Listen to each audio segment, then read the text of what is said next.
Hello and welcome to the first part of our Mad About Gardening November edition. This first part is all going to be about the garden tour. So I'm going to be taking you on that tour, showing you around the garden and inviting you into our very special space to find out what's been happening this month.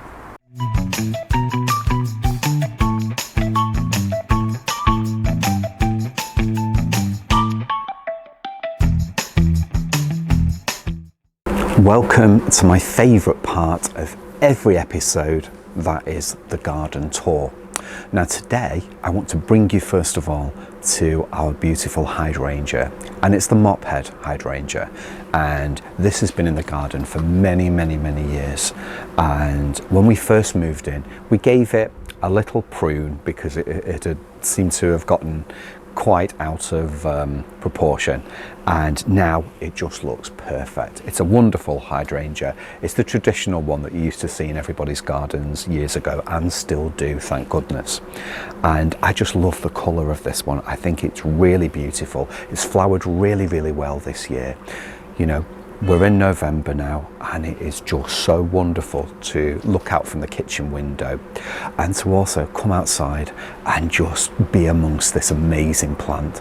I mean, what a cheery sight this is, because this time of year can be quite depressing for us gardeners in so many ways. So many of the plants that we love have now gone over, they've subsided, they're approaching their dormancy period, and this is still going, giving its all, and I just think it's wonderful.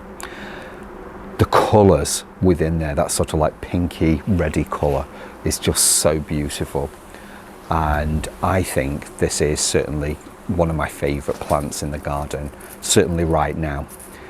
Earlier on in the year I was a little bit ungrateful about it. You know, I'd look at it and think, oh, it's not doing very much, but obviously it's a star of the show now.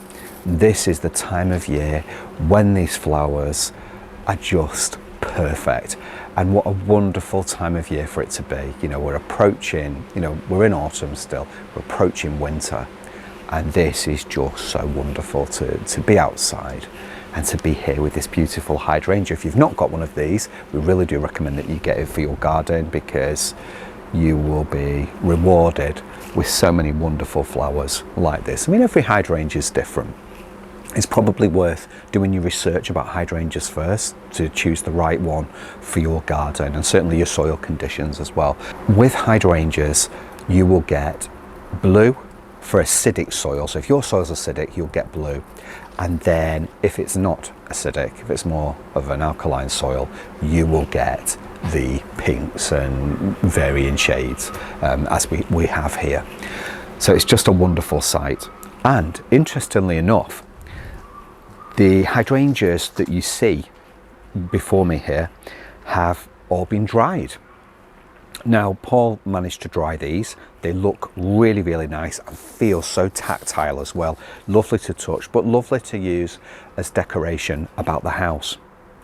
Now, these two were both soaked first of all, and I think they're my favourite. They really have worked really well. Just look at the colours within there and just look how nice they look. I think they look stunning. And these were soaked, so the heads were soaked, and what that means is they were placed in water upside down for a couple of hours. Then they were taken out of the water, put back in to the vase, and we ended up leaving them there until now, literally, and this is how they've come along. They all had water in the vase, so when they were soaked, so as I say with these two, they were soaked for the 2 hours, put them back in the vase. The vase had water in up to so high. The water was taken up by the flowers, so from the vase up into the stems, into the flowers, and then they were allowed to dry really slowly. Now, notice the difference between the hydrangea heads, if I can get my words out, that have been soaked, and the ones that haven't been soaked. This one was actually a hydrangea Annabelle, and I don't think that's looking too fantastic, and the same with this hydrangea as well, which is all these heads are off and the one behind me, and I just think they've not done very well at all. They're just not to my liking, and there's so much beauty in there, but they've not done, in my opinion, what I would have liked them to do. And so the only difference was that the heads were not soaked in that water for a couple of hours first. That's the only difference. And I think had we have done that, I think things would have been so much better. Now, you can do so many things with these, like I say, in indoor displays.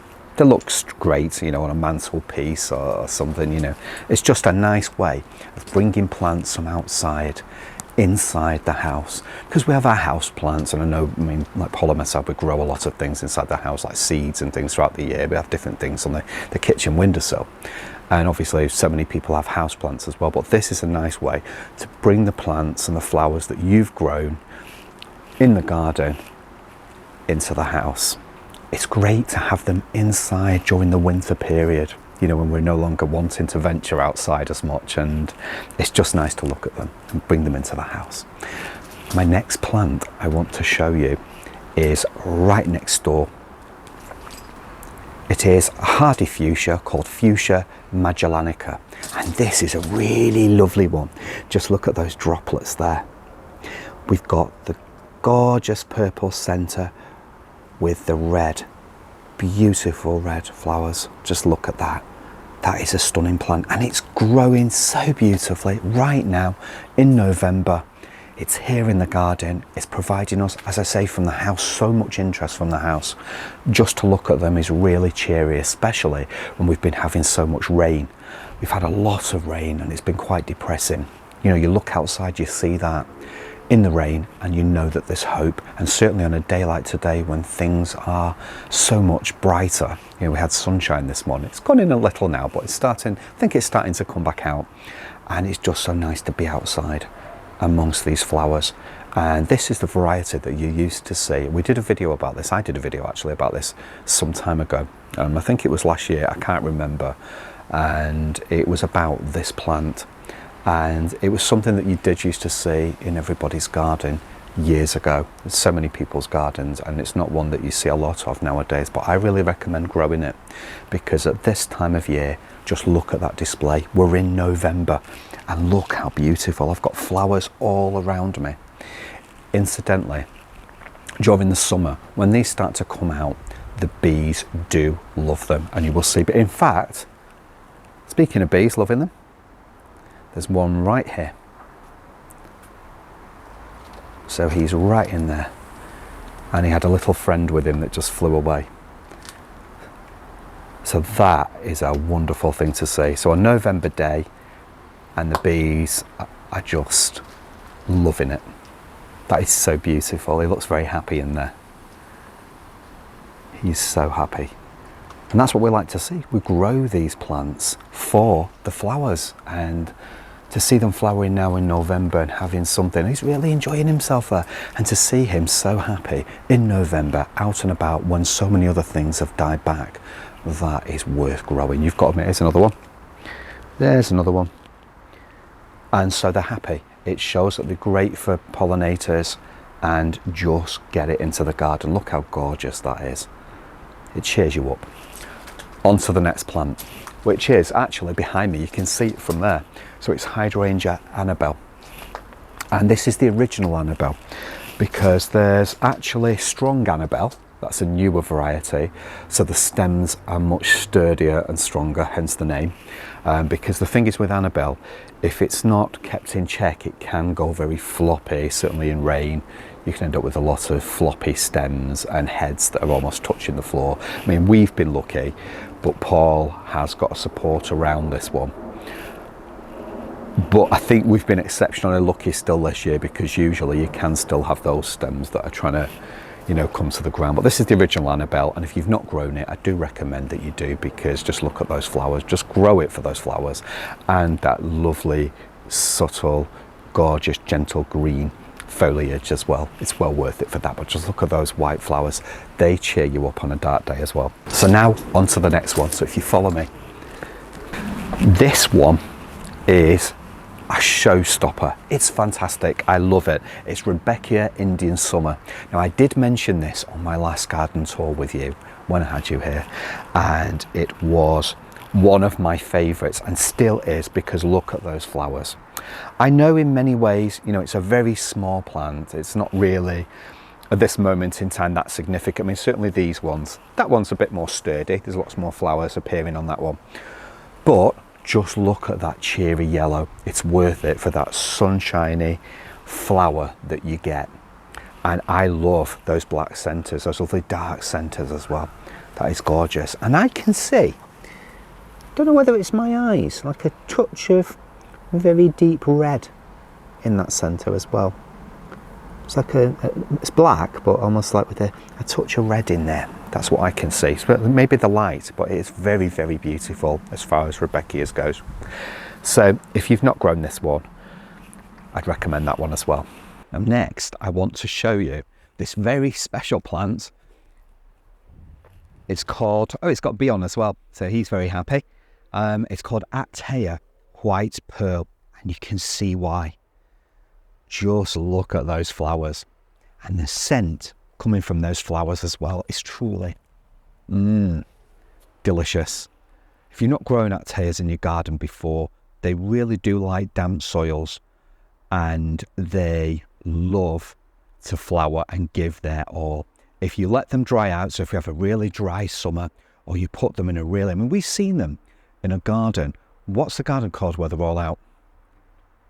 Abbeywood. Abbeywood Gardens. Now there, they have some wonderful Actaeas, and they're out in a full sun position. When you do get lots of rain during the summer months, they thrive and look great. But when you have summers like occasionally we get, I don't mean this summer, but you know, when we've had like blue sky days every day and it's baking sun, they really do suffer, and they tend to go brown and they don't look great. Now at the minute, this one's been placed into this pot from its original pot when we bought it, just to save it, because it was a plant that was reduced at the garden centre and it just needed some fresh compost to survive. We've not decided where it's going yet. We think we might have an idea, so watch this space. But look at that. Flowers are beautiful, but it's the scent. And when this gets a lot bigger, and when it's planted en masse as well, the scent is unbelievable. Again, I like scent. I believe that a garden should be filled with it, because it's not only the touch of things and the sight of things that are stimulating those senses. We need scent as well. And Actaea really does do it for me. Onto the sweet peas. Now, these have done really, really well this year. Early on when they were first planted, they did start to sort of, I think they were just getting dried out. Before we had the wet summer that we've had, I think so late spring, I think we had a dry spell, and I think what happened is they dried out and they started to look a little bit brown, and they just didn't do it. Now, as the summer progressed, we had lots more rain, and Andrew remembered to water them a lot more, because they do need water. Sweet peas love to be watered. They don't like to be placed somewhere because they need the sun, but they don't like to be just placed in, left there, and then forgotten about. If it's dry, they will need a water. And this is what happened here. So they were a bit slow to establish. I'm going about it around the houses, the long way around. But basically, what happened was they suffered from lack of water. So they were so high, and they just couldn't seem to get going. Then all of a sudden, with that injection of the summer rains, as well as me watering regularly, and the nice sunny days, this is what happened. And eventually it's gone over the fence. Now what a magnificent sight that is. And in November as well, to still have these flowers come in that we can cut and bring into the house.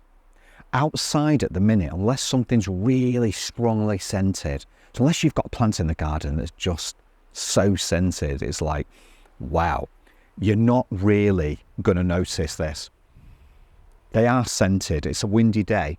But obviously, it's just that time of year. It's cold out. They've not got the sun on them. And it's just, because the sun's gone in. And it just seems that Normally you'd stand here and it would be filled with scent. There's a few flowers out, and really this area should be scented and would normally be scented, but it's not, and it's just the time of year. These just want cutting and bringing them in. So to be honest with you though, we could leave them and let them turn to seed, but I'm not sure. I think I've overcut them anyway. I think, to be honest with you, I can't see any seed. Oh my goodness, there's no seed on that. So basically I have been coming out cutting them too much. I am naughty. I am very naughty. And because Paul keeps saying, leave some on. We need to leave some for the seed. They're beautiful. It's a great variety. Let's keep sowing them. And what does Andrew do? Come outside and sneakily, when no one's around, cut them all off. I can't see one seed pod on there. I can't see anything. No, there's not.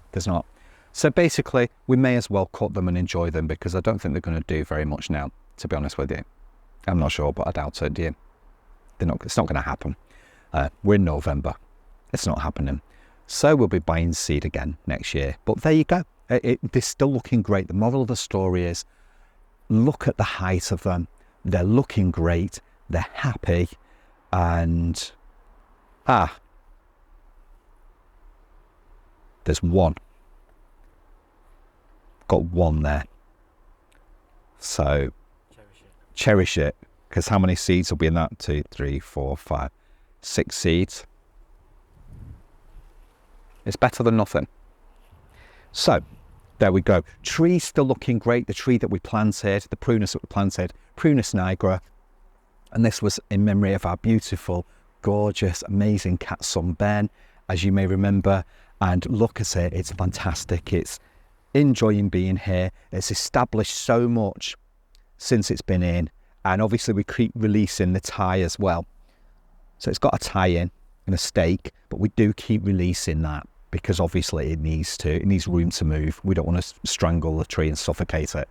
And basically, I know that Ben will be very pleased with this, because Ben's in all our early videos in the garden in his basket, as you may remember. And if you want to look back over some of our videos, you'll see him there.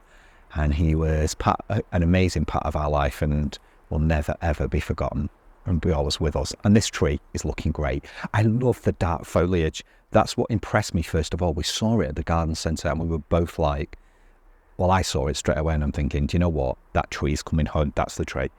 Because it's nice in a garden as well to have that contrast of foliage. I know green is a fantastic colour. It's mellow. It's wonderful. It's nice to have those darker leaves in as well. Now this beauty has been flowering all through the summer and is still going strong now. And this one is Persicaria amplexicaulis Firetail, and look at that. It's not scented, but just look at the beauty. Do you know what I like about this one as well? I love the fact, see if you can see through it. I'm not sure if you can. I like the chunky stems of this one. So you'll get like really, really chunky, big, thick stems coming from it. You know, this is a plant that likes to take over. It likes to dominate. It likes to be in control. And I just love it. I think it's fantastic. We've got 2 patches of this as well, 2 areas. So we've got this one, and it's just through there by the magnolia tree as well. And that, it just does it. I know parts of it are coming to an end now, but just look, flowers in November. Let's cherish it. You know, it's gorgeous. If you've not grown it before, you need a nice little area. I mean, this is only a small patch here, and you can keep it in place. Or as I say, keep it in check. Show it who's boss. Do you know what I mean? You need to keep it in check, because it will take over. This could quite easily spread throughout this entire area eventually, if left. But it seems to be happy where it is, jostling around with its neighbours, the geranium and the Rudbeckia as well. The Rudbeckia deamii, and this one is beautiful now. Because yes, we've had these sunshine flowers, but now we're losing those to these great, beautiful seed heads. And look at them for seed heads. They are amazing. Just look at these. These are fantastic. Beautiful black eyes. Absolutely gorgeous. And look at the seed on this beauty. So there's still some seed waiting to be dispersed. So look at that. I love that. I just love taking them off and then letting them, then releasing them. And this one is a Eupatorium. And it's very tall, as you can see. It goes over the fence there and just beyond the fence, and it looks great. The lovely purpley flowers. And I've had it on many a garden tour before. I've discussed it with you, so you can always look back over other videos to see how it looks if you're not sure. But it was so beautiful. But this is a great stage as well, because that seed is being dispersed everywhere, and who knows, some of the other neighbours now might have lots of little plants growing within the next few years from this seed. How magical is that? That's the amazing thing about gardening. Just that dispersal of seed and things popping up where they're not supposed to. I think it's wonderful. Geranium Roseanne, still flowering, looking a bit tired, but still flowering. Look at this one. And this one is Russian sage. So Perovskia. Beautiful, still looking good. Flowers gone over, yes, but still looking good. Look at that. That like silvery foliage and silver stems. They look beautiful, they really do. And Penstemon, so Garnet, it is Garnet. And that one is a really lovely flower. So beautiful. And incidentally, as the light changes, and we get to like early evening light, I mean, now that the clocks have changed, so obviously it's dark now quite early. Before the clocks went back, it was getting to like 6 o'clock and the light would change on this. So now maybe at 4, so no, it's going to be less than that. It's going to be like 3, 2:30, 3 o'clock. The light against these flowers and the colour changes completely. It just looks amazing. I really do love it. And again, we want to grow plants. I'm taking notice here what's going on. We want to grow plants that are still flowering now in November, that have give their all summer. Little Carlo, just going back to this section here. I'm always so excited to see Little Carlo. It's a beautiful aster. And I'm not going to try and say the new name. I'm not doing it. It's an aster to me. So this is what it is. And you look forward to it, and it has all these beautiful flowers on. But then already it's gone. And yet you have things here that have been flowering throughout the summer, such as the Persicaria and the Penstemon. And they're still flowering, and they're the plants that I will value the most in a garden, because they give their all to me for much longer. And that's what I want to see. We're all different as gardeners. You know, we all like different things, and sometimes those things are worth waiting for. So Little Carlo, I look forward to that every year, and I always will look forward to it.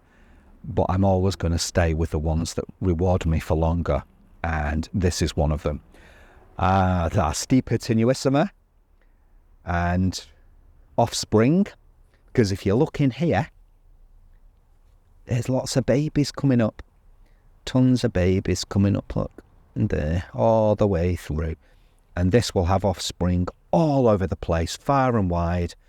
And we've noticed as well, in our pelargoniums upstairs, we've got on the window ledge upstairs, we've got lots of baby Stipa tenuissima babies coming up. So that's going to be fantastic. So they can be taken out, they can be pricked out and planted up at a later stage. We'll leave them where they are for now. They'll be fine for the winter inside. In fact, I think they'll grow quite well. They seem to be quite happy upstairs. So there you go. But look at this. The moral of the story here with the Stipa is that this looks as great as it did back in the summer. If you look over past videos of our Stipa tenuissima, yes, it's flowered now. Yes, they've got this beautiful flowers, and they've literally disbanded for the most part. There's still more coming off there, but look at how green it is. It's still giving its all on both sections there. Both these two sections, they're giving it their all. They're looking great still in November. And again, that's what I want to bring across about this video, that everything looks great, you know, all these plants when they go to seed. But just let me tell you, I want in my garden things that keep on going, and Stipa tenuissima has give its all summer, and look at it now. It still looks fantastic, and it's going to look fantastic well into December, this plant. It really is. Got some more fuchsia as well, the Fuchsia magellanica. Again, this was the one I think I used this one. This was one I did about the video, wasn't it? Or was it the one up there? I think it was this one that I used when I did the video about it. And it's just such a gorgeous plant. Look at how it looks with the sunlight coming through as well. It looks amazing. It really does. Let's see what else we've got. Verbenas. Verbenas still out there. That's doing really, really well. Look at these ones. These are flowering. Now these, interestingly enough, these penstemons are actually apple blossom. So penstemon, I can't see it. Arborescens, and it's apple blossom. And they're going to go into the garden somewhere. But look at these flowers appearing. Again, so it's flowering again for us. It's going to give its all in November. Again, notice penstemons. So there's a theme going on here with that. And behind the summer house, we're not really going to, although I will show you something, let you into a little secret area here. We've got a Ribes sanguineum at the back there. And that's going to be gorgeous next year with the beautiful flowers on. Beautiful pink flowers that we'll have on next year. Pinky ready flowers, actually. More like a pinky ready flower. But just look at this beautiful Buddleja. That is doing so well. It's still flowering. We're getting some height on there because we love our shrubs, you know, especially shrubs that flower like this and provide lots of nectar for the butterflies. And so that's going really well. So by next year, it's going to be a mass, this area. It's going to be amazing. It's a little bit of a wild area and still very much a work in progress. But we're going to take you back this way now. Oh, look at these seed heads. Whoa, they are absolutely amazing. They are doing so well. And if you want to zoom in closer, this one is Echinacea magnus. And this one, if you want to see how the seed is collected from this beautiful plant and from this seed head, please see the video above, the link above, okay? Because there you will see what you can be doing with this and how to collect the seed. It's a really gorgeous flower, but to me, this is going to sound strange, but I actually prefer the seed head. I think that is just stunning. That really is. It just does something for me, that. Especially as we begin to lose the foliage and those dead leaves begin to fall off. You'll just have this stem with these beautiful seed heads on. You can't beat it. It looks amazing. I'm so impressed with this penstemon, with the lovely flowers on there. Lots of good cutting material there as well. I'm not sure whether some cuttings have already been done of this. I don't think they have actually, but some good cutting material there. So now I'm just going to go down these little steps and bring you to this Diasia. Now this has been flowering beautifully. It's recently been put into this area. The most gorgeous pink flowers there, and this whole area was filled with these flowers. It's still looking good though. It really is. And from this, I want to show you this beautiful Aster Twilight seed head. Look at that for a seed head. I'm not going to be tempted to pull any of these out, but look at how gorgeous that seed head looks. There's a few on this plant, but look at that one. That is stunning. And it's Aster Twilight. What a beautiful plant to grow. What a beautiful aster it is. Very interesting foliage as well. Flowers are so beautiful, but just look at that seed head. That is well worth growing. And beautiful shrubs coming back lovely here. That's looking great now with its red leaves on. I want to go over to this dogwood. We've got some dogwood here to show you. And just look at how amazing that is, because we've got the beautiful red stems, and that's what we were growing it for. I love the fall or autumn foliage as it's beginning to turn yellow and die back, but eventually all we will be left with here is these stunning red stems. If you remember, we cut it right back to the ground, or I cut it back to the ground, and now we've got these beautiful red stems from that, and that's what we're growing it for. So every year the idea is chop it back to whichever height you want it to be, and that fresh growth during that year will then turn this beautiful red colour, and you can't beat it. You cannot beat it at all. I love the cotoneaster at the back there with the beautiful berries on for the birds. And I just love that the way that the bees love that when it begins to flower in the spring. But this plant is well worth growing. This ultimately will probably go into this section, into the soil here. It's actually in a pot at the moment, it's in a container, but I think that will ultimately go into the ground. Also, look at the jasmine, still flowering there.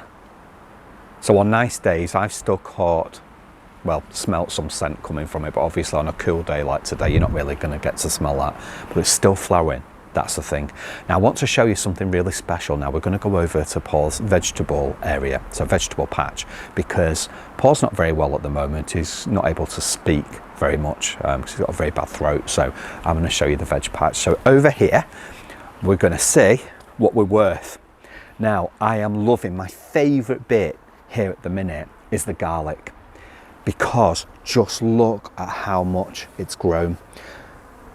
So these little garlic balls were placed in only a matter of weeks back. It's probably about 4 weeks, I'd say now, roughly about 4 weeks. And look at all that growth already.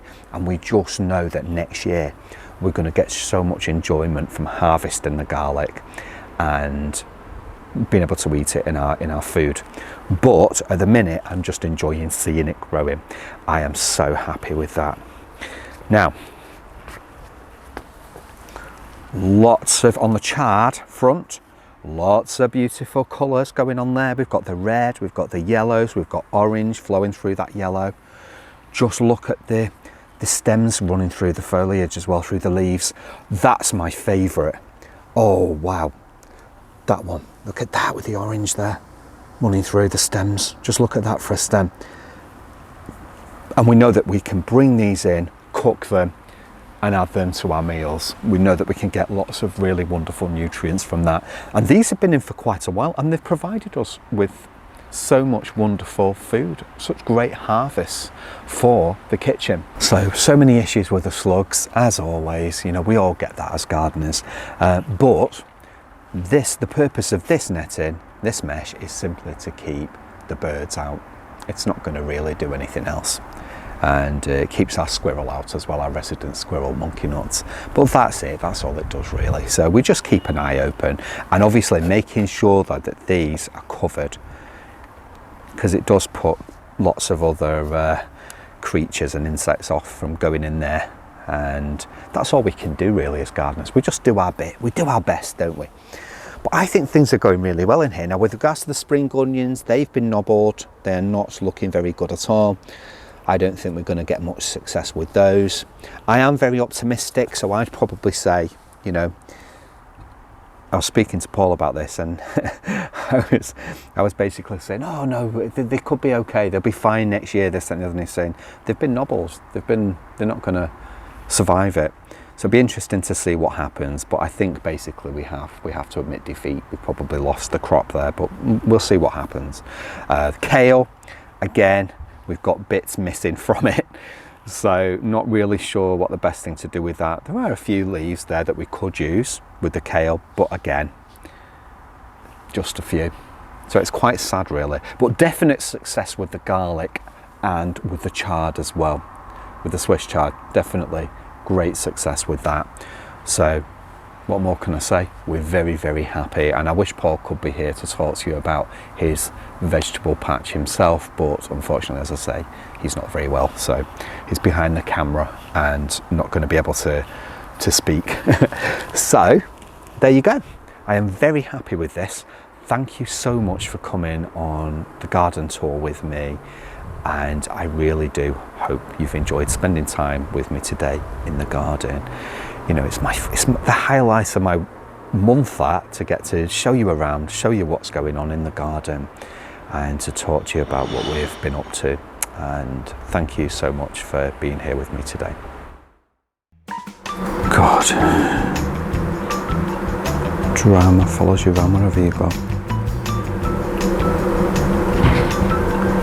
What was you after? Go on, tell me.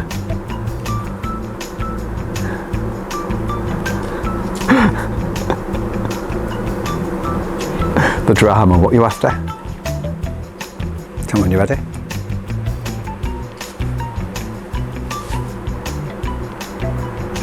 Can you hear me? Especially the bits about dramas. I thought, everything's on. I thought, well, that'd be nice when you come back.